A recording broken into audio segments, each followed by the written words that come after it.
మన Venky Mama Anil Ravipudi Dil Raju combination repeat అవుతుంది. ఈసారి F2 ఫ్రాంచైజీ కాకుండా వెంకీమామ సోలో హీరోగా ఈ మూవీ తీస్తున్నారు. ఈ మూవీని 2025 సంక్రాంతికి రిలీజ్ చేయాలని ప్లాన్ చేస్తున్నారు. మెగాస్టార్ విశ్వంబర కూడా 2025 సంక్రాంతికి రిలీజ్ చేస్తున్నారు. జనవరి 10th రిలీజ్ అని పోస్టర్ కూడా రిలీజ్ చేశారు.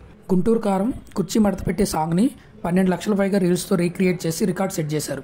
ఈ సినిమా నుండి మరో 2 సాంగ్స్ కూడా ట్రెండింగ్ లో ఉన్నాయి. ఒకటి ఓ మై బేబీ, ఇది కూడా లక్షల్లోనే రీల్స్ ని క్రియేట్ చేస్తున్నారు. ఇంకోటి మహేష్ కూతురు సితారా దమ్ మసాలా సాంగ్కి స్టెప్ వేశారు. ఈ సాంగ్ని కూడా రీల్స్ లా రీక్రియేట్ చేస్తూ రికార్డ్ని సెట్ చేసే దిశగా దూసుకెళ్తున్నారు. నాని డైరెక్టర్ సుజిత్ డివివి కాంబోలో ఒక మాస్ మూవీ కన్ఫర్మ్ అయింది. దీని షూటింగ్ ఓజీ తర్వాత స్టార్ట్ అవుతుంది.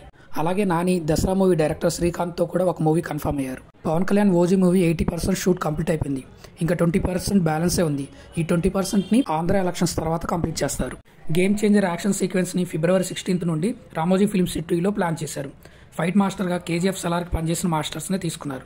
ఎన్టీఆర్ గారి దేవరా 1 పోస్ట్పోన్ అవడం వల్ల సలార్ 2 బిగిన్ అయ్యే ఛాన్సెస్ ఎక్కువగా ఉన్నాయి. ఎందుకంటే ప్రశాంత్ నీల్ అప్పటి వరకు ఖాళీగా ఉండడు కాబట్టి. ఎన్టీఆర్ హృతిక్ వార్ 2 షూటింగ్ ఈ మంత్ నెక్స్ట్ వీక్ లో స్టార్ట్ చేసి నెక్స్ట్ ఇయర్ ఆగస్టులో రిలీజ్ చేయడానికి ప్లాన్ చేస్తున్నారు. నితీష్ తివారీ రామాయణంలో రణబీర్ కపూర్ రాముడిగా, సాయి పల్లవి సీతగా, యాష్ రావణాసుడిగా కన్ఫర్మ్ అయిన న్యూస్ అందరికీ తెలిసిందే. ఇప్పుడు హనుమంతునిగా సన్నీ డియోల్ని అనుకుంటున్నారు. ఈయన ఎంత సూట్ అవుతాడో చూడాలి. విభీషణుడిగా సేతుపతిని తీసుకుందామని అనుకుంటున్నారు. ఇలాంటి మరెన్నో మూవీ అప్డేట్స్ కోసం ప్లీజ్ సబ్స్క్రైబ్ మై ఛానల్.